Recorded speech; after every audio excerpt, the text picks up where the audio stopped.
The fastest way to lose value is to be everywhere. The more available you are, the less important you seem. This feels wrong because we are taught that showing up builds respect.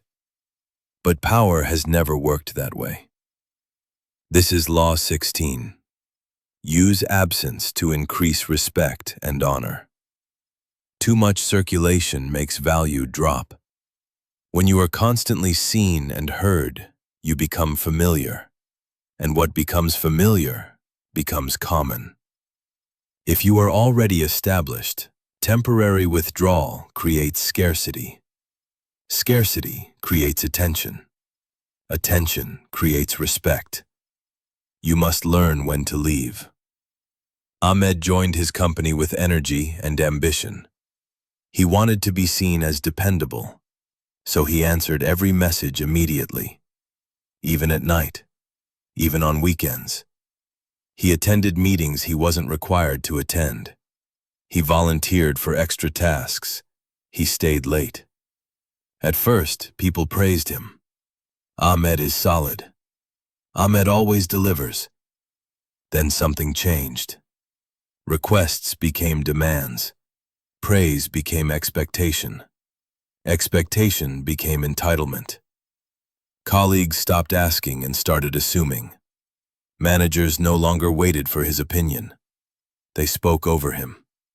When he wasn't in a meeting, decisions still moved forward. Not because he wasn't good, but because he was always there. His presence had lost weight. Ahmed sensed something was wrong, so he tried harder.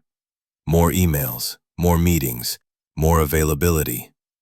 That only made him more invisible.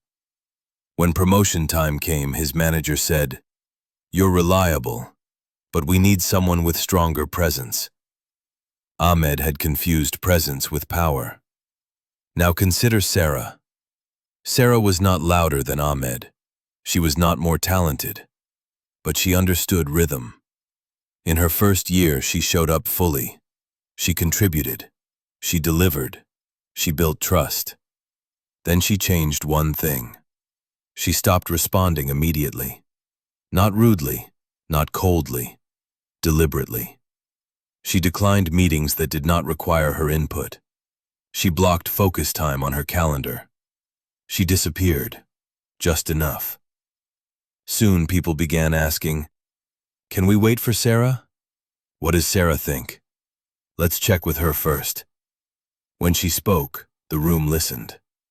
Her absence had revealed her value. Presence creates familiarity. Absence creates imagination.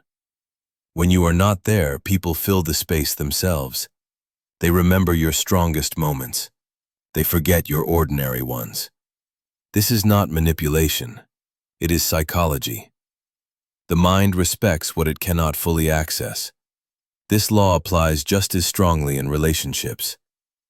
Omar was always available. He replied instantly, canceled plans for others, adjusted his schedule constantly. At first, it felt loving. Then it felt expected. His partner stopped missing him, stopped anticipating him.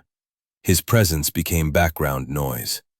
When Omar finally pulled away emotionally, it felt like rejection instead of value. He had stayed too long. Now compare that with Lena. Lena cared deeply, but she kept her own rhythm.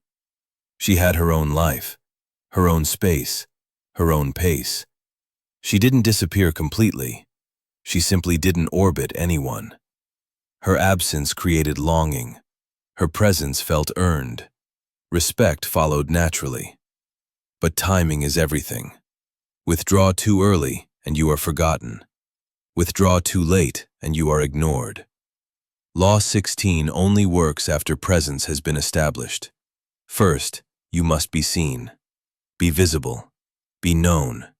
Be remembered. Only what is known can be missed. Once that is achieved, you must step back. Speak less. Appear selectively. Leave before you are taken for granted. Never explain your absence.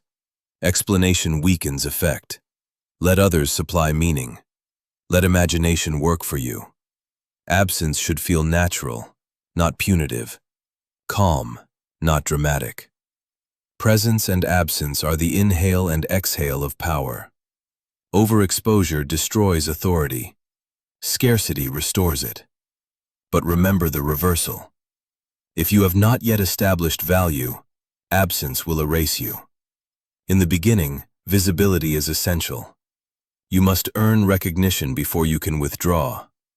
Be everywhere before you disappear. Be missed before you return. Power does not demand attention. It knows when to step away.